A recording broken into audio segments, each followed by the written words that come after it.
Kia ora koutou, everybody. Welcome to today's webinar hosted by Aotearoa Property Data Network and Lens on the New Zealand Buildings prototype. I will just start with an opening karakia. Te mata tātou. Whaia te mātauranga, kia marama, kia tupu, kia tiaki, nā whenua, nā moana, nā arawai. Kia whai take nā mahi katoa, araha atu, araha mai. Tātou ia tātou, toi te kupu, toi te mana, toi tu te whenua, homie, hui, tai kie. We pursue knowledge for understanding, developing and caring for the lands, the bodies of water and waterways. We seek purpose in all that we do. Let us show respect for each other, hold fast to our language, hold fast to our spiritual strength, sustain the land, gather and go forward together. Right, so on to the agenda today. We've got a couple of presentations to start with in the first half of today's webinar, and then in the second half we're moving to a panel discussion. To start with, we'll have Eddie Hibbert and from MB and Susan Shaw from Lens talking about the problem that is trying to be solved by this new NZ Buildings prototype dataset, and then Josh from MBOP and Caleb from NHC, Natural Hazards Commission, will be talking about some applications at a local scale on the ground in emergency, but then also in the big picture more systemically. And then all the presenters will join us for the panel in the second half. As I move to some housekeeping, so in the audience, you are able to turn on your cameras and microphones today, and we encourage spoken or written questions. Today we're going to do things a little differently because we have the panel. We're not going to have the questions as we usually do after each presentation. We're just going to save it all for the panel discussion and Q&A in the second half. In the meantime, as questions do come to you, do feel free to pop them in the chat so you don't forget, and I'll be monitoring that, and we can come back to them in due course or during that panel segment. Do feel free to hit the raise hand button, and we can queue you up to ask a question of the panel or one of the panel in course. And just a note that the webinar is being recorded today, and it'll be shared with our full mailing list and everyone who's attended today or registered to attend after the webinar. So into our first presentation, and we'll have Eddie Hibbert, the lead building emergency management at MB, up first talking about the problem. Over to you, Eddie. Thanks, Sven. How's that? That's looking great. Perfect. Okay, so as Ben mentioned, what is the problem we are trying to solve? So just a little bit of background. Here we go. So MB is one of several agencies with legal obligations, roles, and responsibilities for building management in emergencies. When there's an event, it's critical that the TAs can quickly mobilize to protect lives, buildings, public thoroughfares, and critical infrastructure.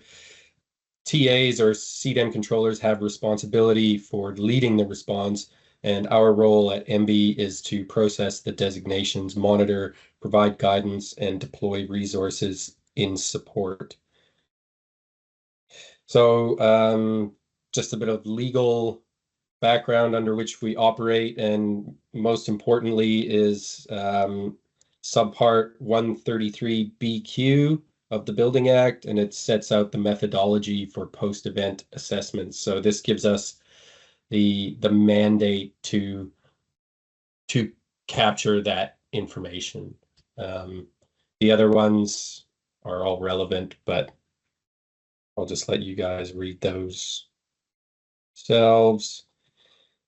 So in 2023, around 10,000 RBAs were carried out, rapid building assessments.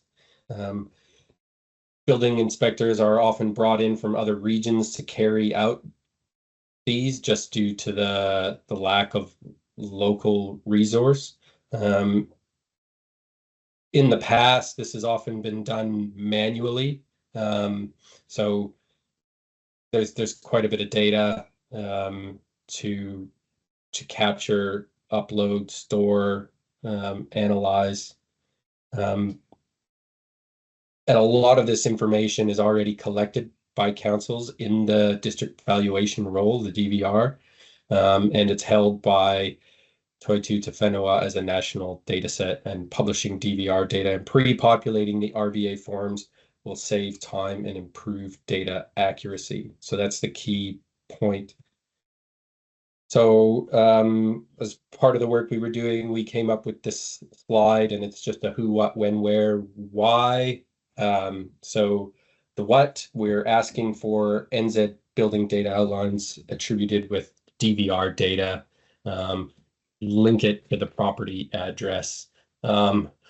Initially, when Susan asked me to be a part of this work, my response was, why not? I think most other countries in the Western world, this sort of work has been around for quite a while. And I think given the size of New Zealand, having a data set like this is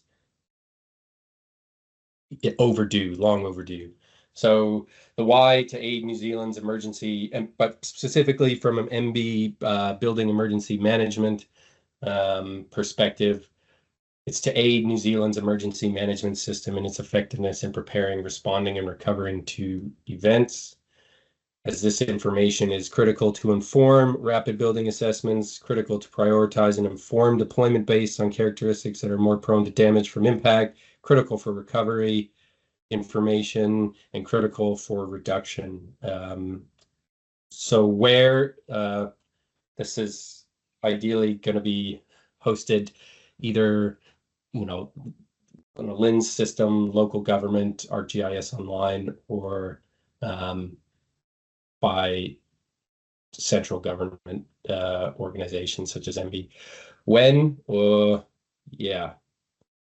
Reporting on LINS key data improvement plan by June 2025. We can do that. Hey, Susan. How will it be shared? LINS ArcGIS Online REST service. Who the great and powerful Susan Shaw, who deserves a lot of credit for her perseverance in getting this work over the line. So this slide is just basically the potential costs of, well, I mean, Cyclone Gabrielle, you look at the cost in billions, Canterbury earthquakes, same again. So if this data can help us even shave off, or help us prepare, it could potentially save billions of dollars for events like AF8 or a Hikurangi event. So this is just an example of the paper form. I stole these from Susan. So these are the key data sets. This is the digital version in Survey 123, and some more DVR data and what it looks like in the forms. And again, the same, but in the Survey 123. And that takes me to the end of my presentation. And yeah, feel free to get in touch with the team. We've managed to shorten our email to bem@mb.gov.nz. So thank you very much. Stop sharing. Over to Susan. Thanks, Eddie. Well done with the technical issue in the middle there. You did well. It's always tricky. And yeah, I'm glad my camera was off because you're making me blush there, but it's real easy to be passionate about this work, having been involved in a few responses and feeling pretty amateur. It's great to be here trying to make a difference. So I'm Susan Shaw, a Senior Geospatial Specialist at Tortuga Whenua Land Information New Zealand, and it's great to have the opportunity to be able to share with you the work that we're doing with MB and others to try and support you to help you be able to manage your rapid building assessment data a little better. So, what do we know? We know that LINS holds parcel and title and more recently building outline data. And we know that councils hold address and district valuation role data that they share with LINS so that we can pull that together into a collated national data set. And a lot of the work that I've been doing at LINS is going to each of the 67 TAs individually and asking them to provide additional data sets so that we can improve our national address data. And then we went back and asked different people in each of the 67 TAs, different teams, if they would share their district valuation role data with us so that we could pull it together in a national data set. So a lot of phone calls, a lot of perseverance, lots of phone a friend. If you're on the GMA Slack channel, you'll know I've did regular call outs to get you help by encouraging your local TA to share their data by telling them how important it is for emergency management. So as of June last year, we got all the TAs signed up for improving their address data and their district valuation role data. Awesome. So we had all this data. What could we do with it? So as Eddie's already alluded to, I got very excited when I saw the new MB Rapid Building Assessment form because if we start looking through it, TA, yep, tick, we can pull that out of NZ addresses. We've got some response information here. We can't do much there. Building name, yep, we can feed in NZ addresses there too. Other ID, well, we could use building ID. That will be a good one to tie in there too. We do hold a bit of information about owner, but it's not necessarily the usual occupant. So don't know if that's going to work or not, and there's privacy issues.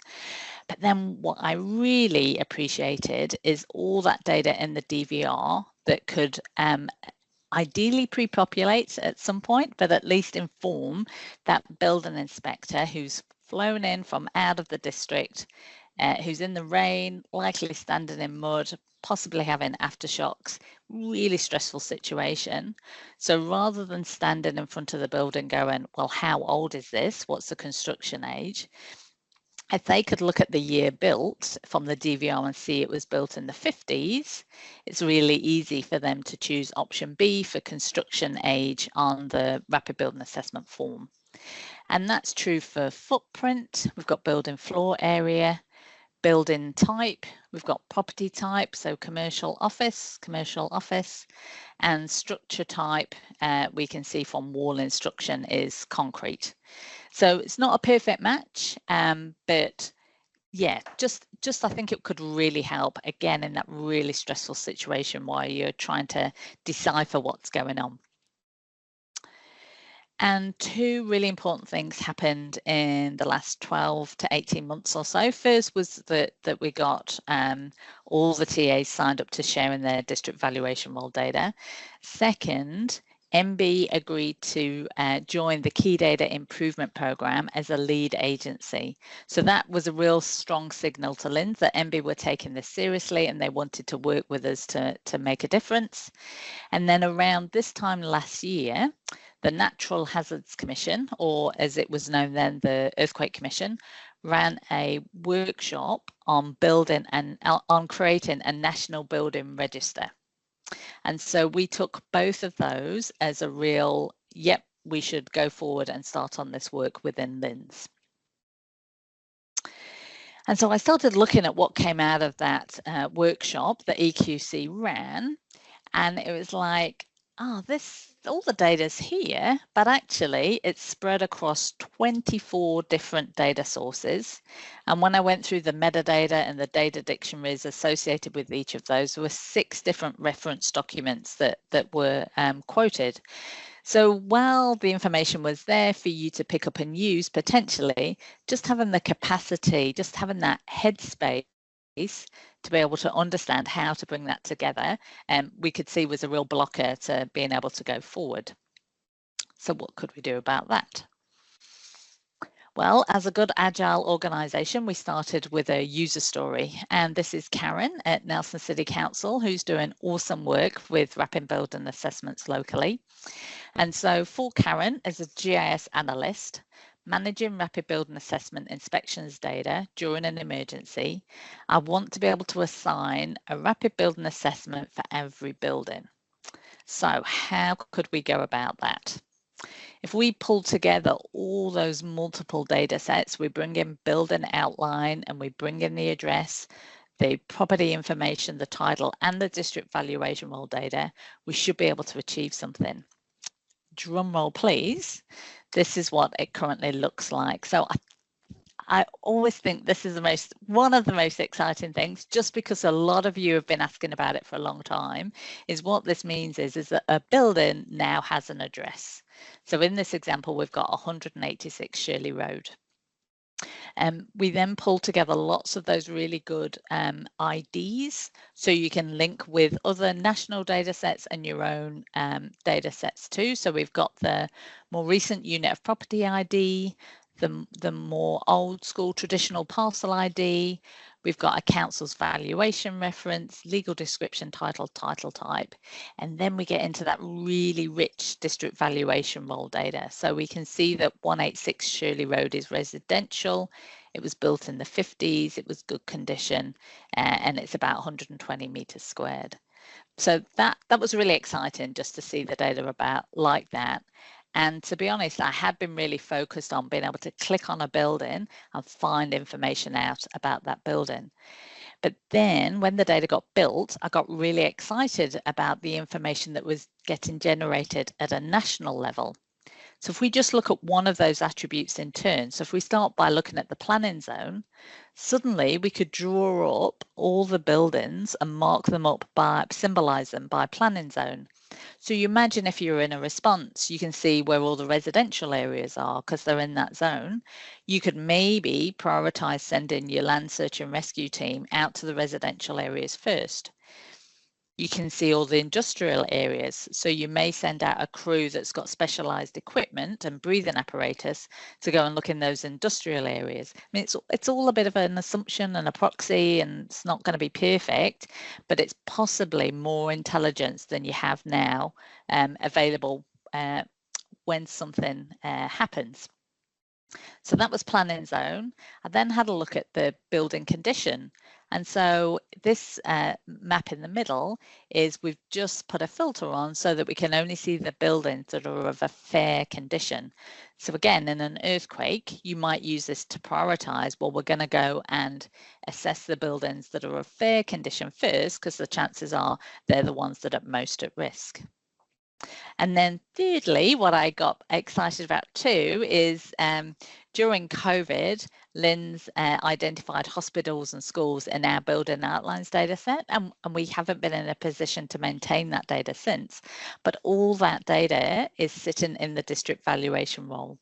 So we need to do some work to check just, what is that match? It's not a direct 100% match between the two data sets, but lots of really good information. It's another example of the really good information that's in there. But that's not the end of the story. We did some customer workshops and showed the data and talked about what we might do with it. And what came out of that is, and I'm using Josh as an example here, but we got some really good feedback from lots of people. Actually, the RBA isn't assigned just to a building, but it's also assigned to every address. And not only that, the data must be easy to use for field assessments, and so it needs to be easy to use in a mobile app. So taking that forward, we've come up with we've looked at a bunch of options, and that's still a work in progress. But right now, as of today, we've got 2 different options that we want to share with you about how we present this data. And I think Ben's going to share a poll with you at some point to get your feedback on that. So the first one is option 2, and that is we'll have the data set will have all the building IDs, and if there's been a one-to-many join to those 24 other data sets, we'll concatenate all the unique records into one field. So what do I mean by that? So here's just a really simple example. So you've got building ID 1234, maybe that's a cross lease or something, and there's 2 addresses associated with that one building, 1 Beach Road and 2 Beach Road.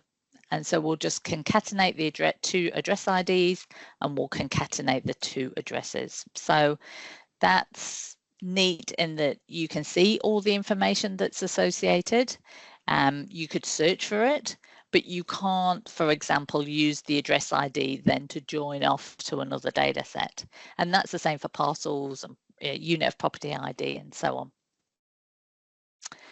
So we've built option 2 for New Zealand. We're still ironing out the creases on that, but that is available for New Zealand. And we're also interested in getting your feedback on what we're calling option 6. And there, what we're proposing is that for every unique address where there's multiple addresses for one building, we're going to have a distinct record. So each record in the data set will be a building and address ID, all the unique combinations of building and address ID. So you might have a school campus that has lots of buildings but just one address. So building ID will be different, but the address ID will be repeated. Or you might have a big apartment block where you've just got one building and multiple addresses. And so again, the building ID will be repeated for each individual address. So here's our example again, where 1 Beach Road and 2 Beach Road are 2 separate records in this option 6 data set. So that data is available for you to take a look at too, but we've only got sample data for Christchurch and Tauranga at the moment while we seek your feedback on that. And so the purpose of today is to share with you how you can go in and access the data. So here's the link if you want to request data. If you don't manage to get this QR code, you can just email us at properties@lins.govt.nz and you can register to access this data. Now, the district valuation roll data is only available for government organisations. That's the sharing agreement that we've got with the majority of territorial of local councils, is that we will restrict access to only government organisations. So just be mindful of that.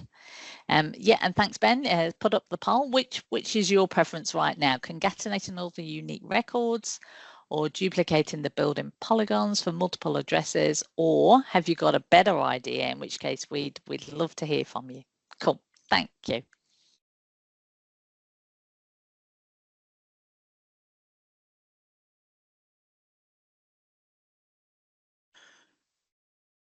Thank you very much, Susan and Eddie. Those were 2 fantastic presentations that really well laid out that problem and what we're doing about it with some good partners.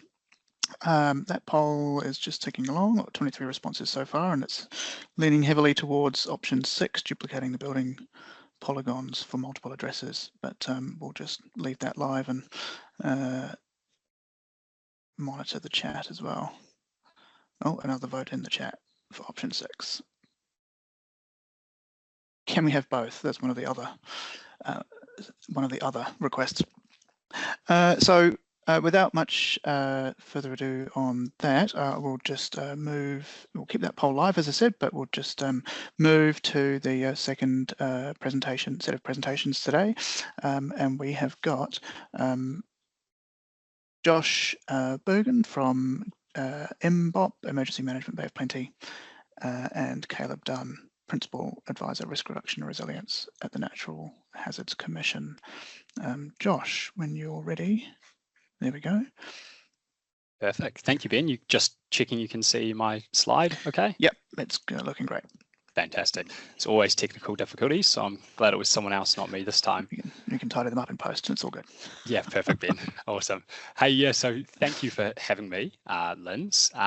My name's Josh. I'm the geospatial specialist with Emergency Management Bay of Plenty, which is the Civil Defence Emergency Management Group Office for the Bay of Plenty Civil Defence Group.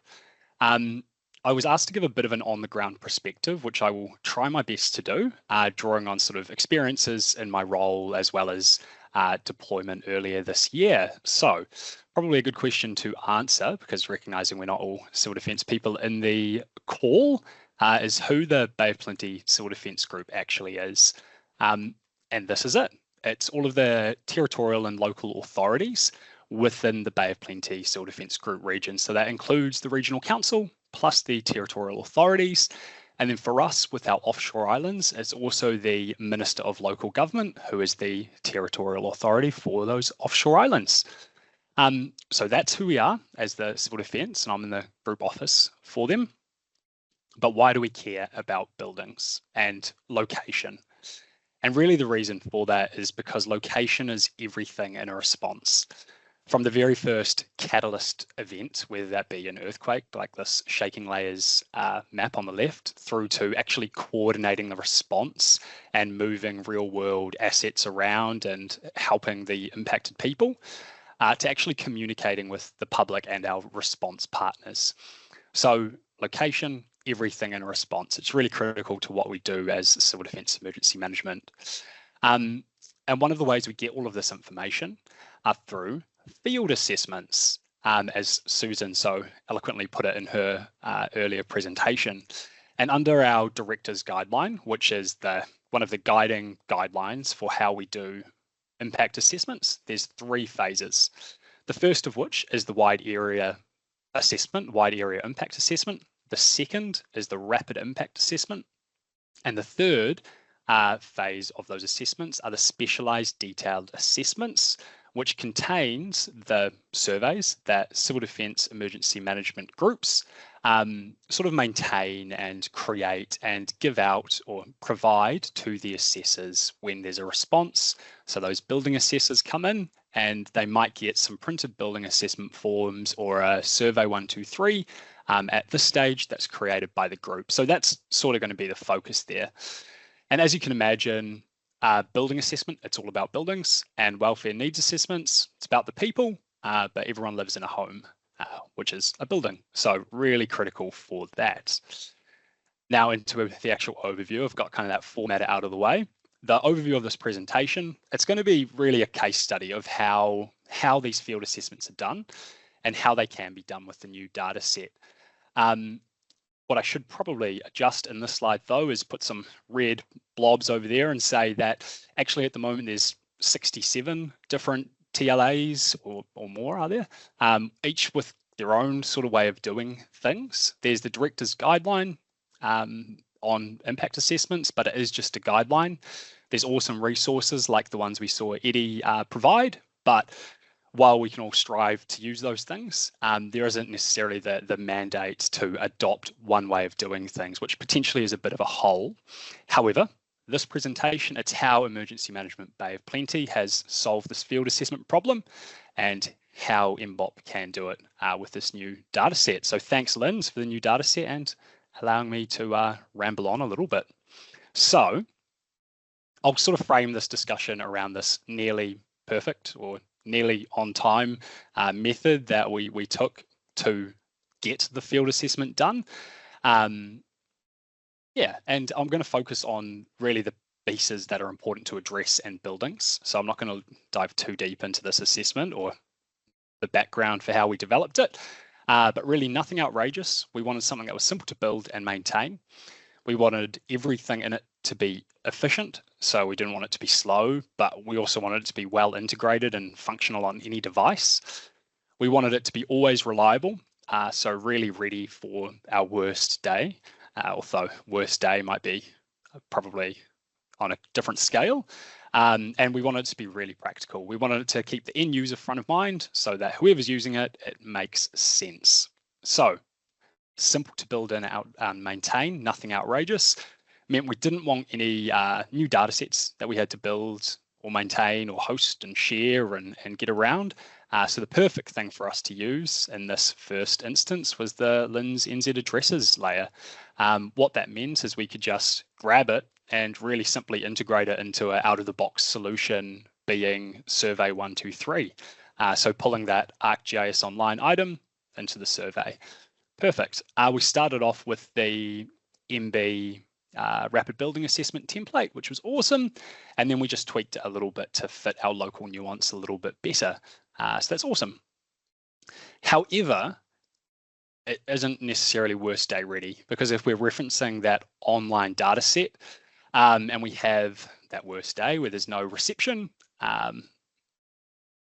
it's a bit of an issue trying to link that up to the survey. So the approach we took is this in a simplified form, which is creating a script that pushes that LINS NZ addresses layer into a CSV hosted in ArcGIS Online, and then splits it to our different territorial authorities, so it's well integrated and it's efficient. And then those get attached to the survey 123 or linked to it. So when you download the survey 123 on your phone, you get those 6 different address CSVs with it, which we've found works really well, actually. And it works really well at keeping the end user front of mind. It was a practical solution for us. So as you can see, the phone screen record is offline. And when you get to the address search, it's really simple. Our assessor just types in the address that they see on the letterbox, if there is one. There's no need to remember a property title or some miscellaneous ID. You just type the address in, the correct address appears, and just like that, you get the address. It works offline. It makes sense, and from the use testing that we've been doing, it's been working really well. But the question is then, what does that actually look like back in the office and in the emergency operations center or coordination center, who are trying to get that information to MB or whoever needs it?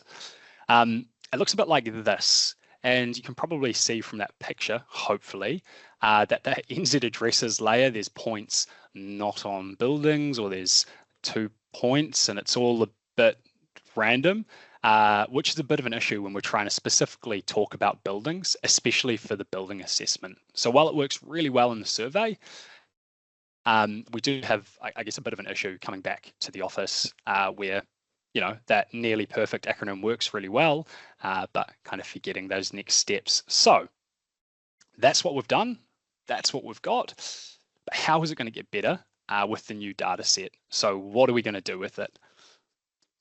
Well, hopefully it's as simple as just getting rid of the new, popping in, or getting rid of the old, popping in the new, and we can keep all of our systems working, keep it offline, capable, and keep the end user still searching for an address. Exciting times. So we move from these random points to actual polygons on top of the buildings that make it way easier for us to do our job in a response.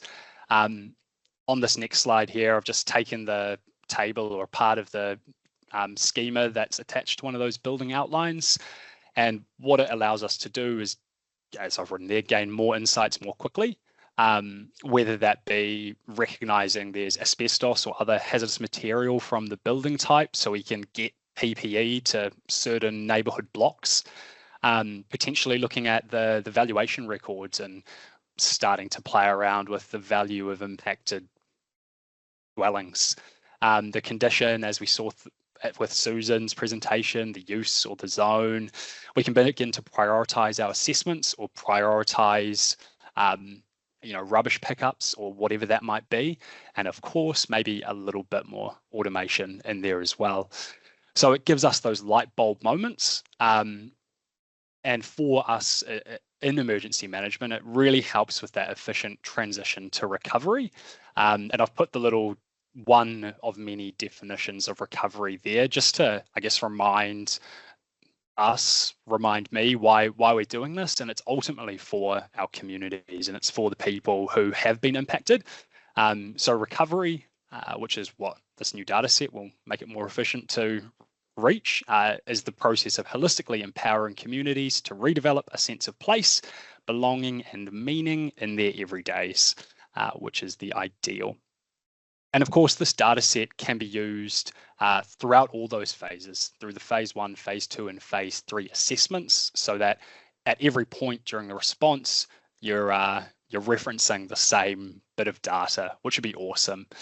And it helps us to all be speaking the same language in a response and help us effectively use our resources. So exciting times.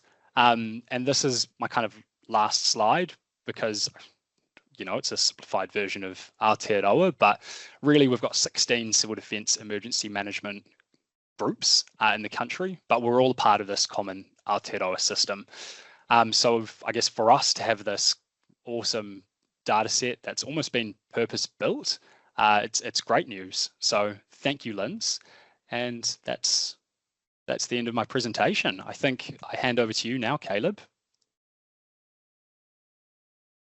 Perfect. Thanks, Josh. That was great. Let's see if I get this one right.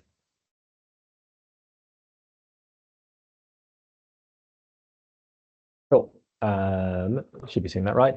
So yeah, thanks, Josh. Also, thanks, Eddie and Susan.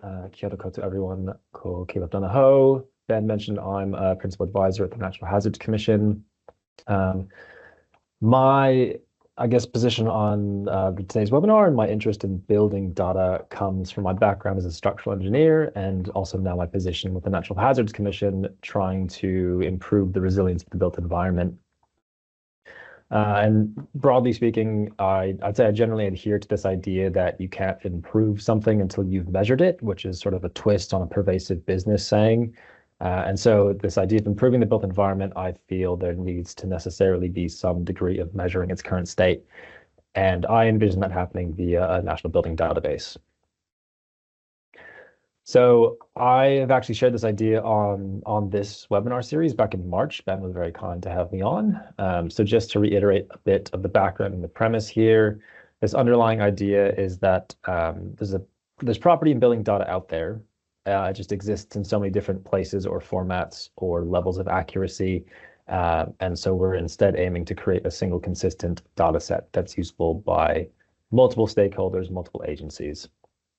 And I see this roughly split into two pieces of work, starting with what's already out there and then moving on to gap filling and capturing new information.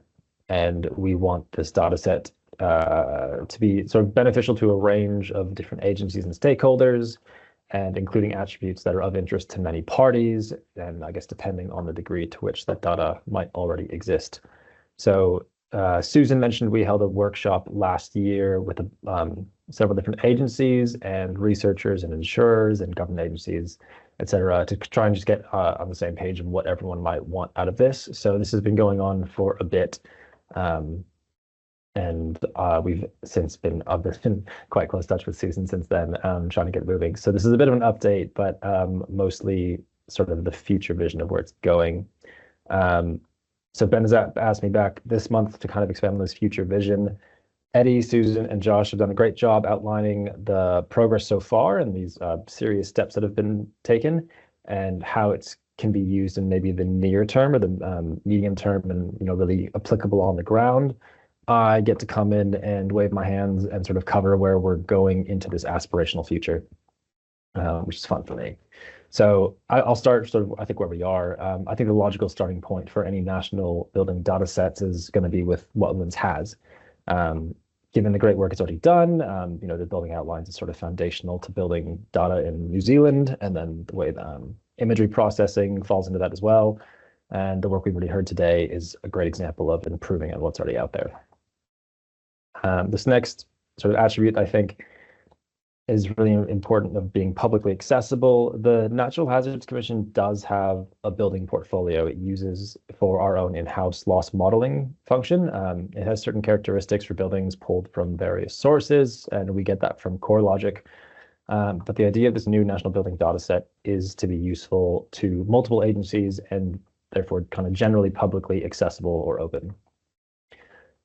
There are operational benefits to being publicly accessible and open, of course, probably for a lot of the audience people on the webinar today. And I also think that means it will have ripple effects and feedback loops through things like the Natural Hazards Commission connections into the research community.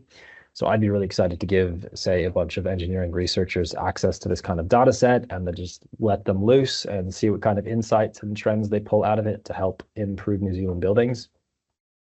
And admittedly, a caveat here around, publicly or openly accessible data does come with concerns around privacy and personal information. We're talking about people's homes or businesses, and availability of information can absolutely drive changes to property pricing or insurance. So that's definitely something to balance as we progress. This next idea of consistent crudeness, it's maybe a concern with any kind of data collation exercise. This idea that how do you resolve and integrate different data sources that have captured different building attributes? They might have different varying geographic extents, different reliability, different recency of data, so on and so forth. So we'll definitely need to be developing really robust data schema, data dictionaries. It's going to be a big part of this. I think we are trying to start broad here, especially with LINS and the NZ Building Outlines data set, and this going back to the idea of national coverage.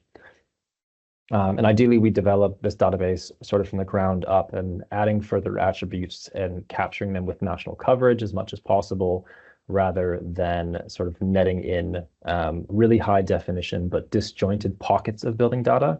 For example, some of our affiliated engineering researchers have been working with Wellington City Council to develop a Wellington building inventory. This has entailed people really familiar with interpreting building and construction drawings, going and manually extracting and recording really specific and detailed building information for buildings over 5 stories tall in Wellington. And that building inventory is great. It's really valuable for Wellington City Council purposes, and it might even represent the kind of building attributes that a national building data set would eventually include. But I think in the meantime, I don't think it makes sense to just say copy paste this really, really high definition Wellington building inventory and stitch it into the New Zealand Building Outlines layer without sort of reconciling the varying attributes and different sources of attribute data. So that's another question we have in the future.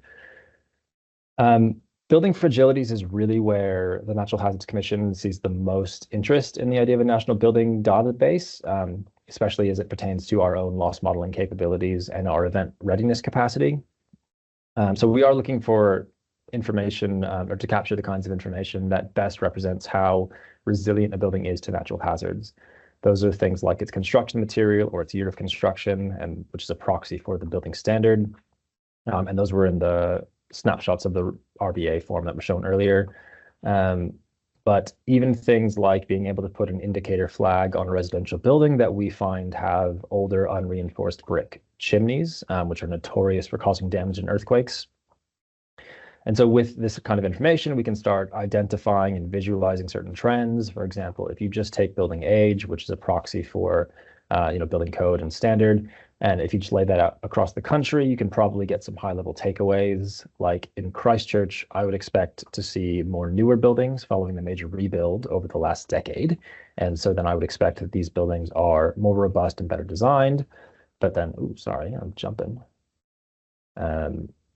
Fragilities. But then if we see a lot of older buildings in Wellington, where I live, where there are older buildings, or Napier, where you're in higher seismic hazard areas, what do you need? What does that mean? What do you need to do about it?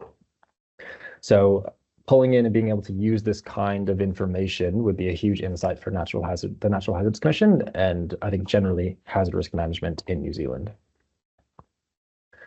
So this next one of frequent updates, it's, again, maybe an easy one to envision, so it's probably a concern for any data project. The goal here is to, yes, right now, pull in a lot of data and make it a useful, cohesive data set. But then there's also this question of how do we make sure that it's relevant and enduring into the future?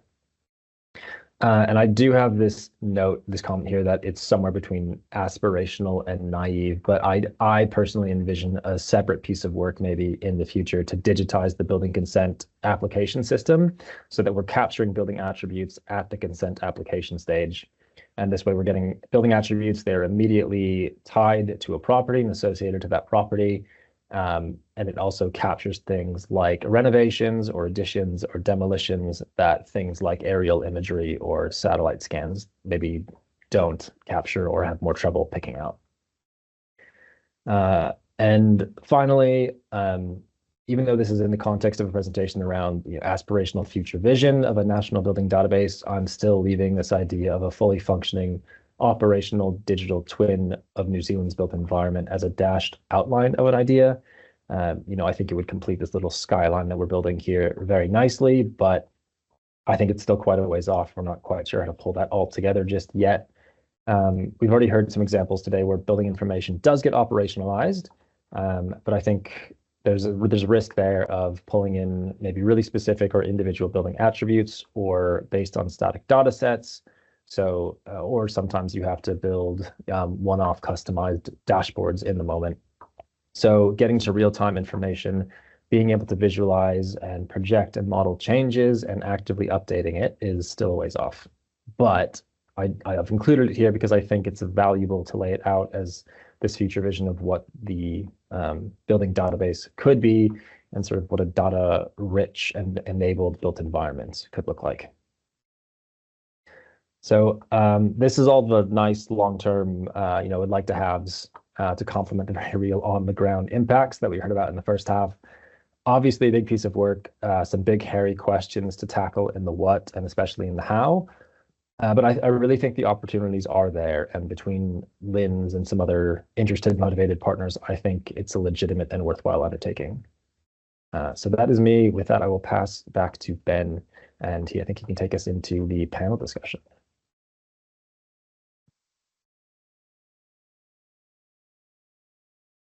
Thank you, Caleb. And we'll just invite the other presenters to pop their cameras on. Steve Ferris, National Digital Building Consents. How hard could that be? We're greatly encouraged at LINZ when we look at the likes of the state of Victoria and New South Wales in Australia, and they've managed to digitise at least their resource, the subdivision planning process, and bring on board many more councils than we have in New Zealand. So that might be a couple of examples to borrow from. But future dotted line plans, or not even plans at this point. Yes, so our panel. Welcome back, Susan and Eddie, and Josh from just before. And thank you all for your presentations laying out the different stages of and applications of what we're doing. Just a quick bit of feedback in the Q&A. Peter Woods says, excellent, been waiting for 14 years for this nut to be cracked. Thanks to all involved. And with a question, is this an example of a federated data model? I'll pitch that to Susan.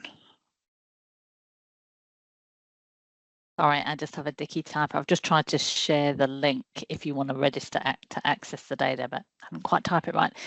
Steve, I think you owe me coffee next time you're in Nelson. Yes, we're not calling them federated, we call them derived data sets.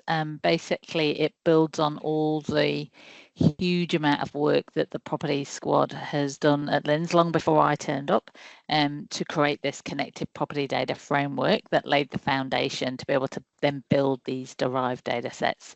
And NZ Buildings is an example of that. The hybrid property boundaries is another example too. And that kind of segs into a couple of other, the second part of Peter's question and another question. Peter, I knew it wasn't Steve. Sorry, Peter. Yeah, Peter, on the same bent. So how's the maintenance? How's this data set going to be maintained? Where does it sit? Who owns it in terms of that derived data set? Is it with LINZ? Yeah. So the data sits with each of the 67 TAs, and there's a piece of legislation that says that they have to share their information that they've used to strike a rate with LINZ, with the Valuer General, and the Valuer General has been assessing that data to make sure it's been consistent. The rates are applied consistently across the country.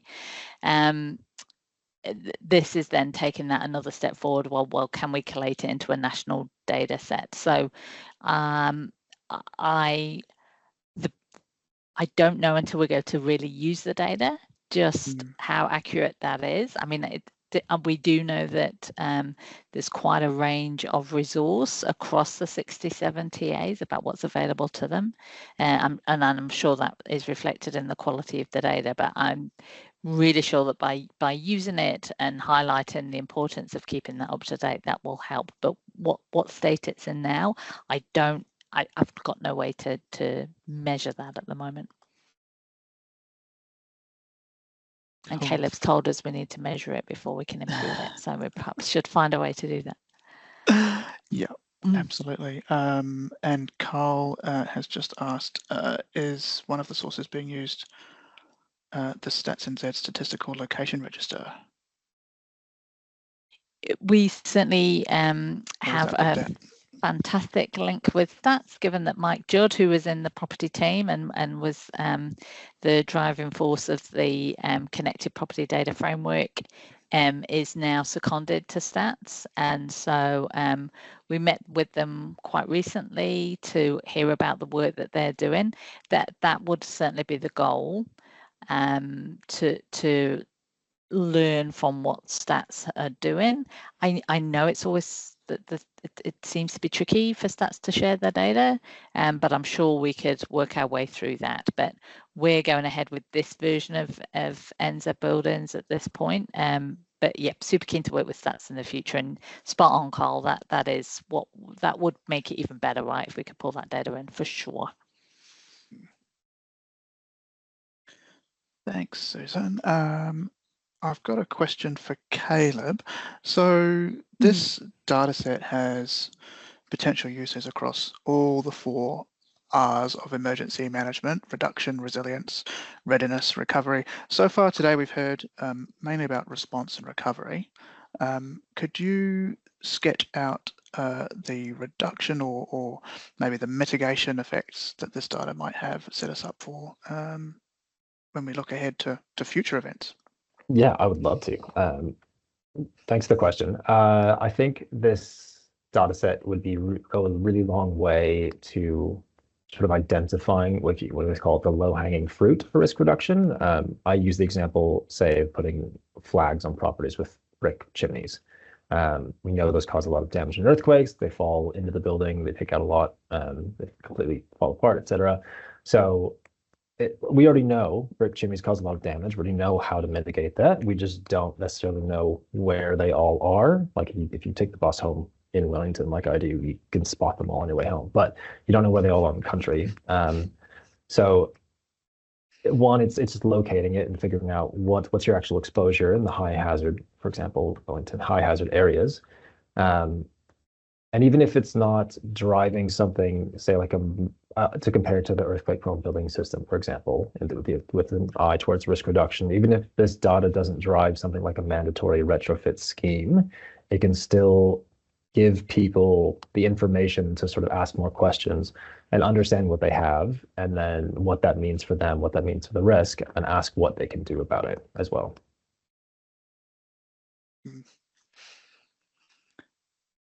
And Josh, how will this data help MBOP and other organisations out in regions work proactively on a similar vein to improve resilience and readiness for emergencies?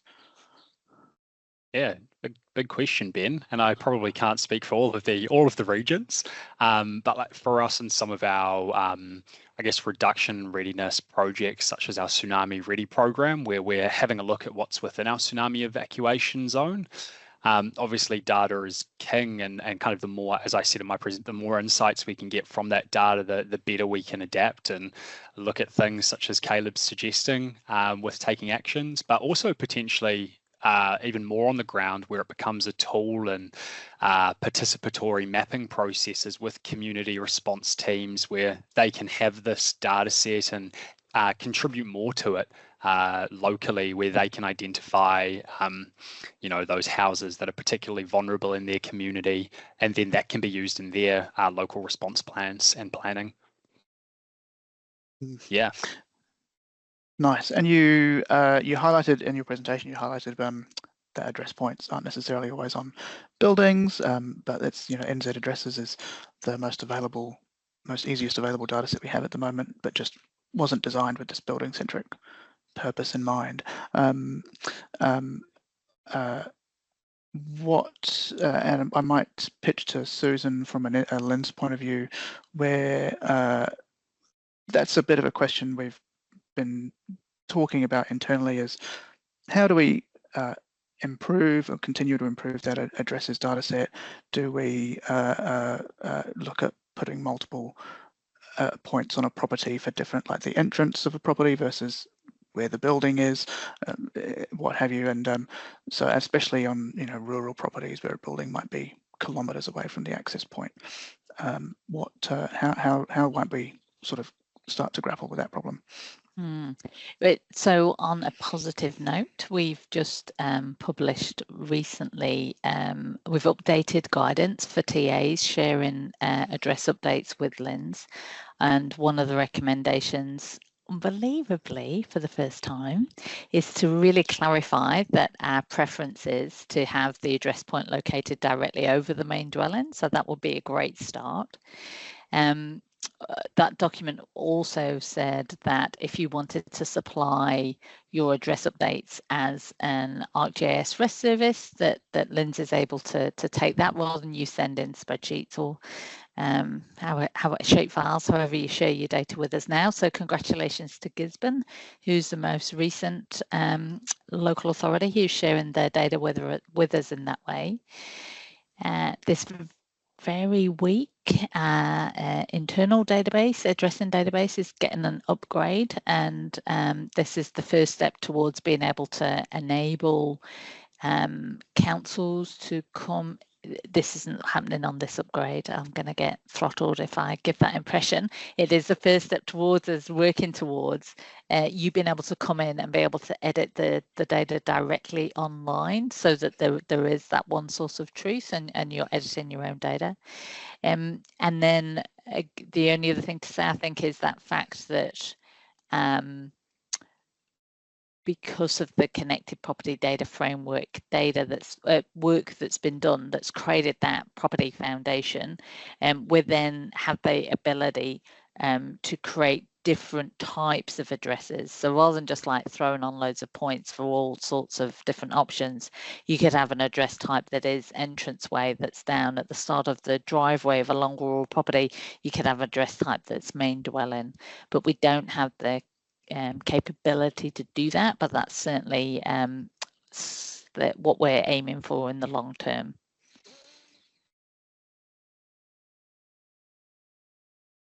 Oh, nice, thanks, Susan. Josh, back to you. You've been doing a lot of testing of this prototype. What tips and tricks have you picked up that we might be able to share with other agencies who are approaching this data for the first time when it is published? Yeah, I think to that, like put that response lens on things, and the more familiar people are with that data set in peacetime or in business as usual, the easier it's going to be to pick it up and hop it where you need it to go during a response. Or when your decision maker, the controller, person in charge is asking questions, you're kind of comfortable enough to answer them when they're in relation to that data set. But I think the other side of that is what we can do in peacetime, other than just get familiar with the data set, is stay connected to LINS. Like, obviously you've given us all the opportunity to provide some feedback here and have a vote on what data set and what that should look like. So just staying engaged with that, because it's a pretty cool opportunity. Nice.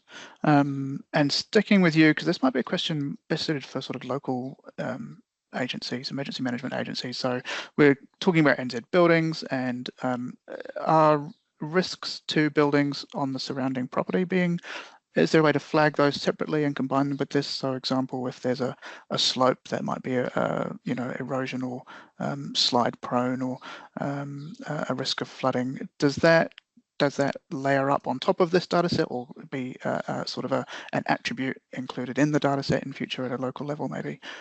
How do you see that? Yeah, that's a really good question, Ben. They're all good questions, my goodness. get a question award.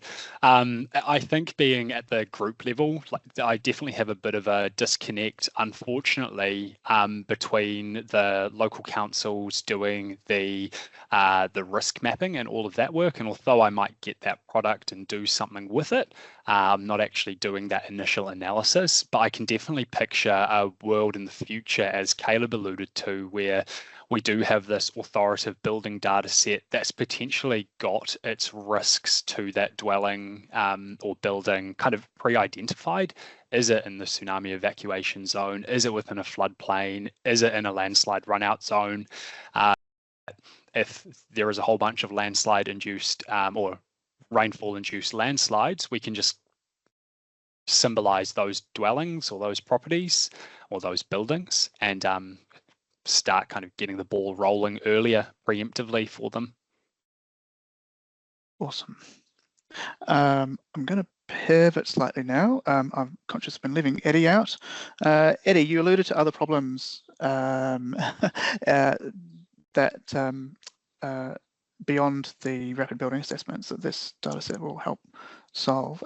Could you maybe expand on a couple more of those where we add value, or this data set would add value in other ways? Yeah, I mean, it's working for the building regulator, it's hard not to see a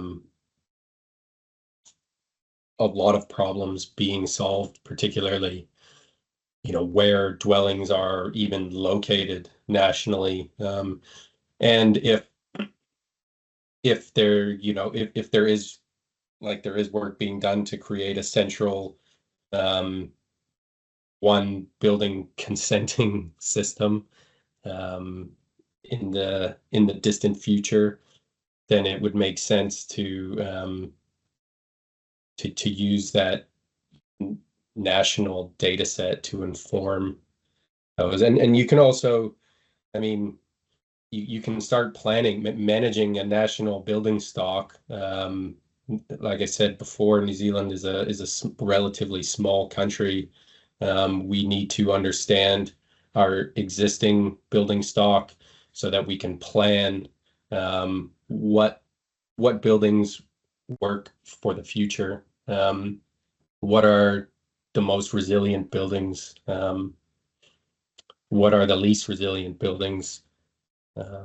Who are we going to yeah. Anyways, I'll leave it there, but I think just use your imagination. The possibilities are pretty much endless. Awesome.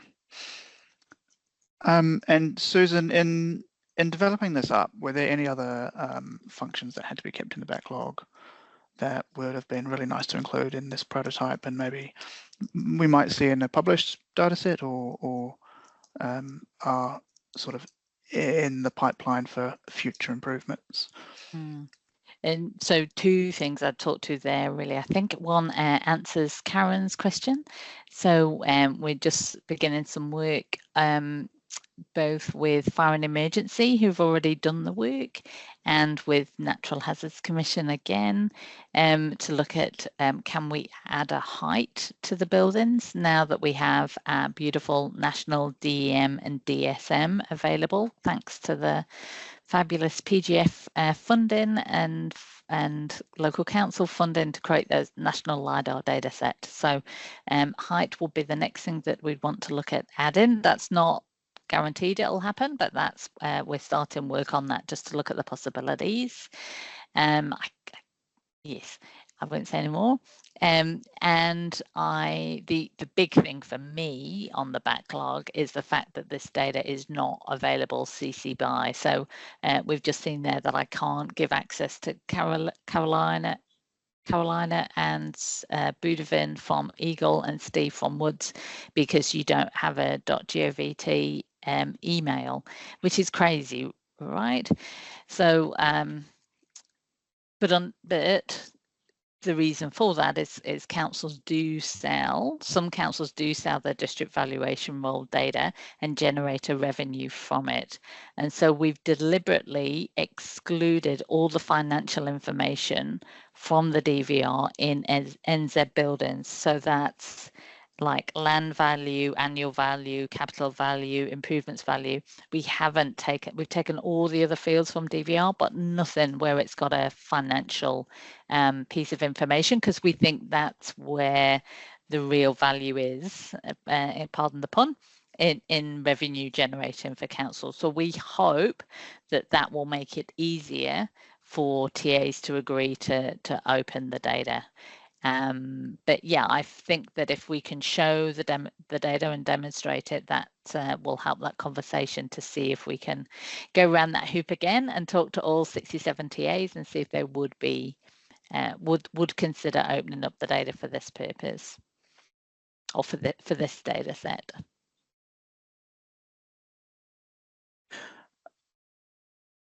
Awesome. And so, this might be one of Eddie, Susan. We've got suggestions that floor height above ground would be really helpful. Building height. Where might we start to? I mean, how available is that data to pull into a data set like this? I guess building heights we could maybe infer from LiDAR modeling. Is there above ground heights in DVR, or would that be another source? Yeah. How easy is that to do? Yeah. Or hard? Yeah. So the obvious thing is we can take compare the DEM and DSM and generate a height, and then it's, well, what height? You know, do you want the highest point of the roof? Do you want the average height? Do you want the lowest one? You know, so that's going to be a conversation in itself. But then any information like the floor height is not available. So the only option we've got there is the valuation rules are considered for being reviewed, and if that's really important to you, it could be that we're able to influence what information becomes part of the rating information, and it may be that we could add that in there. But yeah, I've no idea if I'm making promises I shouldn't be making there. It's good to see that from Kirsten that Kainga Order at least are working on slowly building up that information for their properties.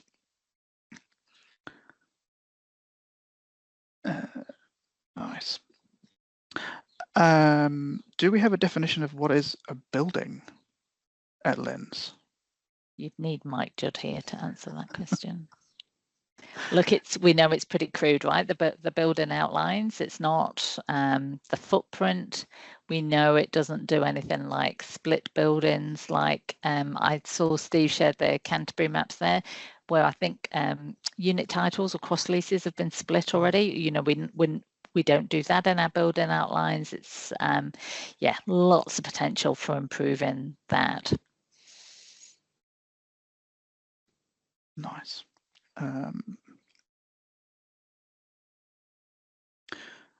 So Eddie, Susan's already alluded to it a bit with the current restrictions on this and the good reason for them, but maybe, so at the moment, to be clear, this data set's not going to be available as a open CC BY 4.0.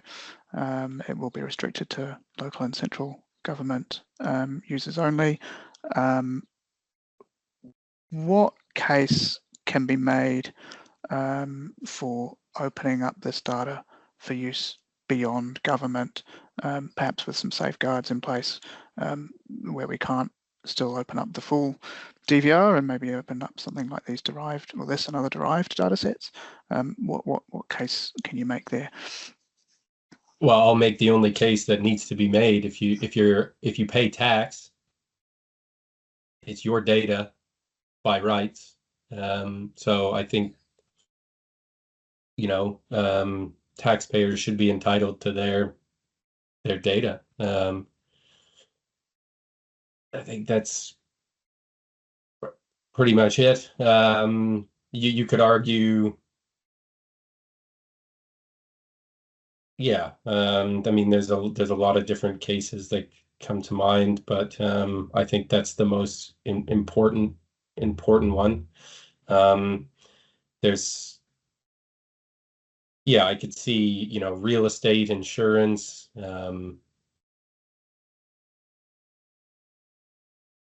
emergency services, whether they're private or otherwise.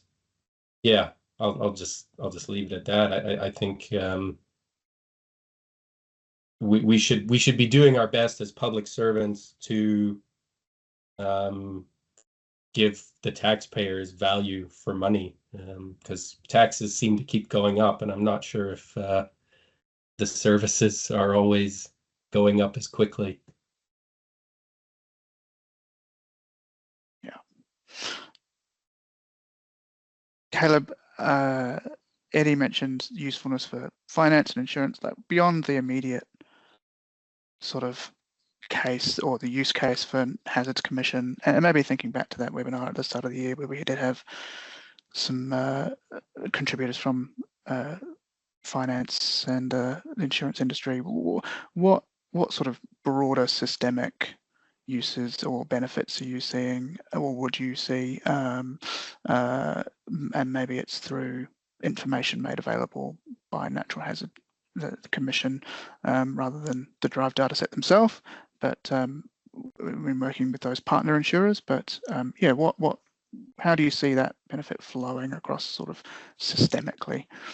Yeah, great question. It definitely, I think, even to zoom out from this specific webinar and discussion around buildings data, it plugs into a wider conversation, just hazards data and anything that sort of affects a property in general. Better information on, say, hazard modeling, obviously going to affect insurance, property, financial interest, etc. With the building data for specifically, I see it like, again, sort of way down the road. I envision this future state of New Zealand where insurers are able to, they have the confidence in each individual property and building that they're insuring, and they're confident in the information they have about it, that they can actually get to the point of true risk-based pricing and seriously granular insurance pricing. Because right now it's still very much like, well, most buildings are like this, and then they smear it, like Wellington buildings, they smear it across New Zealand. They take some Auckland buildings, they smear it across Southland or something like that. So we're still a ways off from real risk-based pricing, which I'll add the Natural Hazards Commission doesn't do. But in private insurers, I think getting more information and better quality of information, better confidence in the information we have will go a long way to actually, I mean, I think it'll help some people. It'll raise some harder conversations for other people that might have been having their risk subsidized by other people up till now.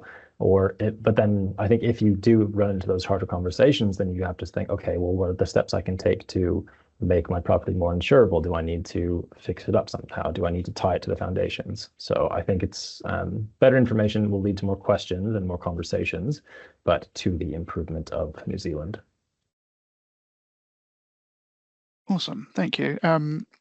Eddie, there's a question about building warrant of fitness. Am I right in MB leading that work, or any work that's ongoing to put together a building warrant of fitness scheme? We are involved with the, yes, but that's very tangential. I wouldn't have any details. I could find out if there's a specific question. In the Q&A, Peter Wood. Oh, sorry, I'm in the chat.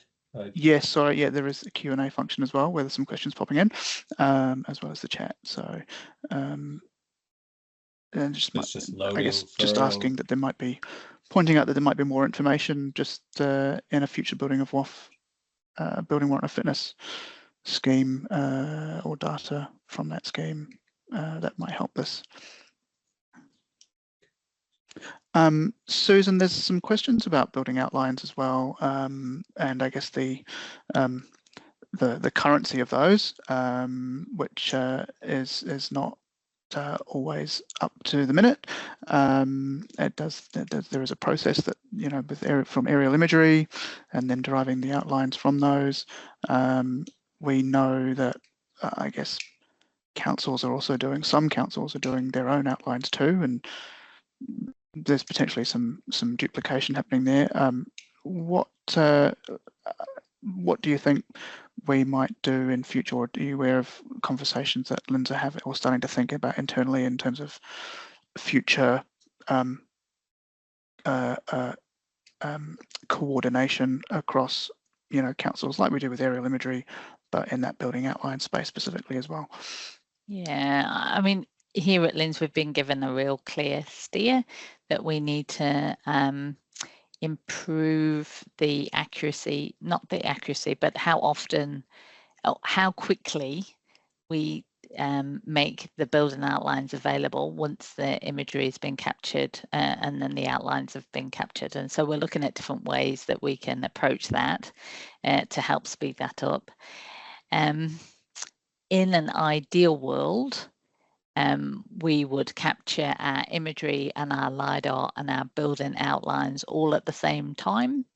And so that all that information aligns, but that obviously is a serious amount of budget. So it's kind of a little bit how we used to do it, or partly how we used to do it in Nelson City. And I thought everybody did it that way, and then remembered it's a very small council area-wise, so a lot easier to do. But the good news from the LiDAR team here at LINZ is that they've just put out a tender to capture LiDAR for a really large part of a missing gap in that national cover in the Horizons area, working with a local iwi there and the council, which is a fabulous collaboration. And so we're going to look at, is there an opportunity there to capture both at the same time as the LiDAR, to capture imagery and build in outlines, and just have a case study to see what that looks like and what the implications are. So, I mean, that would be the ideal, but we know that that's a significant investment, and yeah, what can we do in future to make that better? That's very public servant woolly words. Oh God, sorry. And I'll stick with you, Susan. So, so this data set was born out of work with connecting property data, as we've talked about, that DVR data sharing from councils. We've mentioned the NZ property ID and some other parts of that work, and it sits within work that you are, you know, have a big hand in and have recently been recognised for in that key data improvement space. You got a gong there. Thank you, Benjamin. Well earned. And so what, I mean, for each of those, what, for the connecting property data, first, there was a question about in the chat earlier about the reference tables that have been published recently, and does this replace or sit beside those? So maybe just a sketch out of the work going across that space, but then in the second part, the key improvement as well. What else have you got up your sleeves? So the question about the reference tables is basically because of the good work the property squad has done to create those reference tables, that's what has allowed us to create those derived data sets. So we are taking this particular use case and creating this really normalized, simplified data set that's just bunging data in the best that we can to make it really accessible for as many users as possible. But we totally appreciate that many of you will want to be able to keep those joins back to addresses, back to titles, back to properties, and so you'll still use those reference tables. So we're using the reference tables to build this derived data set. You'll use them if you want to go in directly to the data and build your own relationship, well, reuse those relationships that exist. So we're all building off the same information so that they won't go away and they're being used in this data.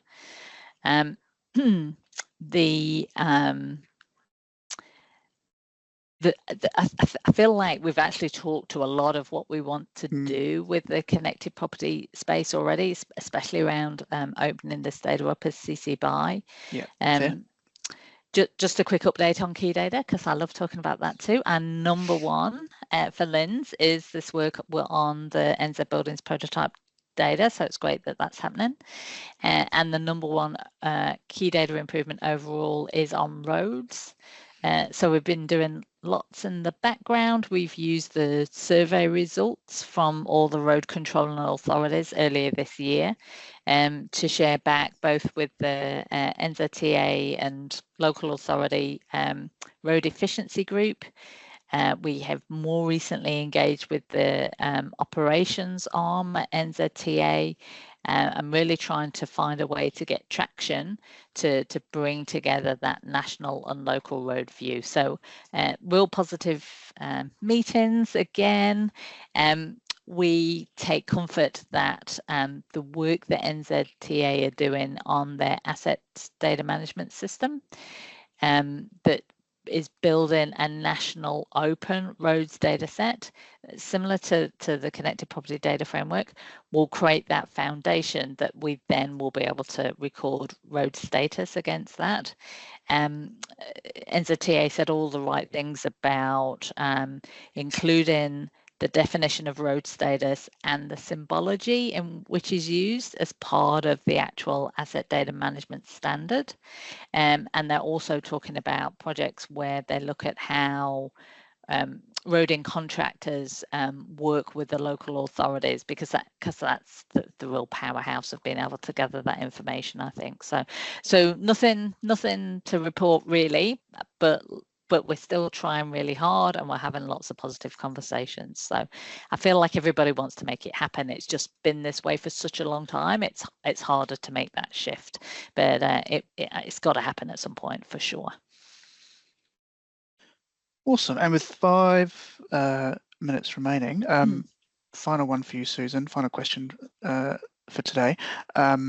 Where to from here for NZ Buildings? And I guess there's a second part of that. I guess, how long do we think it would take to actually, get have had a testable case once it's published?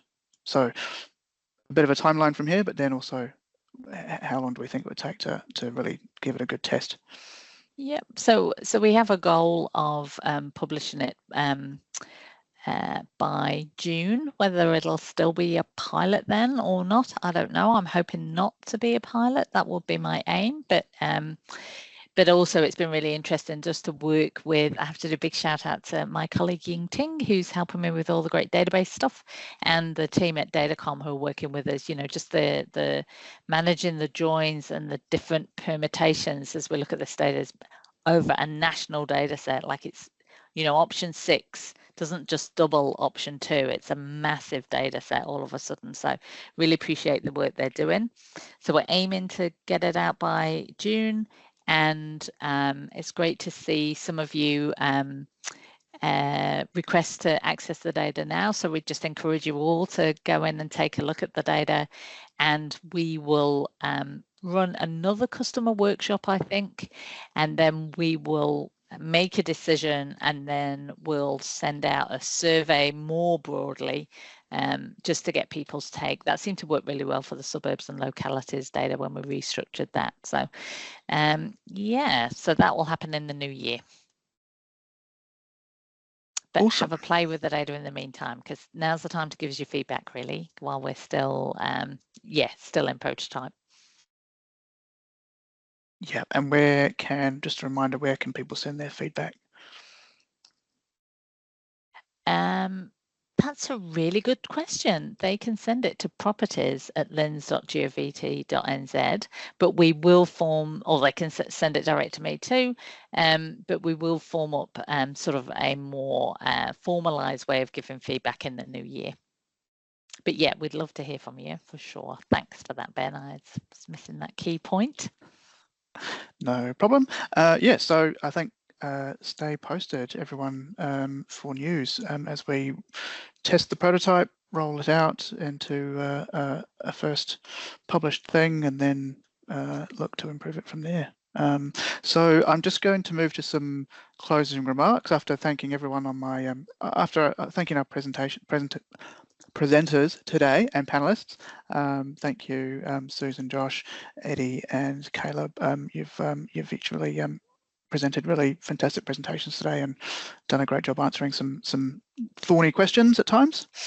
And so just to close with some remarks to close out the presentation, the webinar and the year for Aotearoa Property Data Network. We do need to give a massive thank you to all 67 councils who have agreed to share their DVR data with us. And as you picked up from discussion earlier, there is an ongoing conversation about what that will look like going into the future as it served its immediate purpose, and we now look to sort of build value, more value out of that, and perhaps strike some new agreements across those councils to make further things possible. But thank you to all those councils. We really do appreciate that you share that data with us. If you want to watch back the March webinar where Caleb put in his first appearance earlier this year, all of our resources are posted to the LINZ website on the Property Data Network page, and there's a link there to view those recordings. Or if you want to see some webinars from a I guess sister webinar series, we have Ngā Putama Mata Whenua, Māori Practical Māori GIS Mapping, and again another series of webinars on our website, and you can join that mailing list too if you feel that way inclined. Our end of year survey is now live, just seeking some feedback for the year and how we might change things up a bit next year. What seeking to just really nail down what you value in coming to these webinars that we put on through the year. And I need to thank our organising committee from across the motu. We've got Helen, Kirsten, Sam, Tracy, Tara, Michael, and Anya. Thank you very much. We have been catching up monthly and have a good brains trust there to help generate ideas for content to host these webinars. Thank you guys very much. And with that, I will just we should say thank you to you too, Ben. Like, you did a great job emceeing us there, and you do that over a whole broad range of topics throughout the year. And I know how much energy it takes to create one workshop and one webinar, and it's obviously really well used because it's super well attended. So good on you, and thank you. Thanks, Susan. Cool. I will just move to close with the closing karakia. Te mata tātou. Kua e te kaupapa.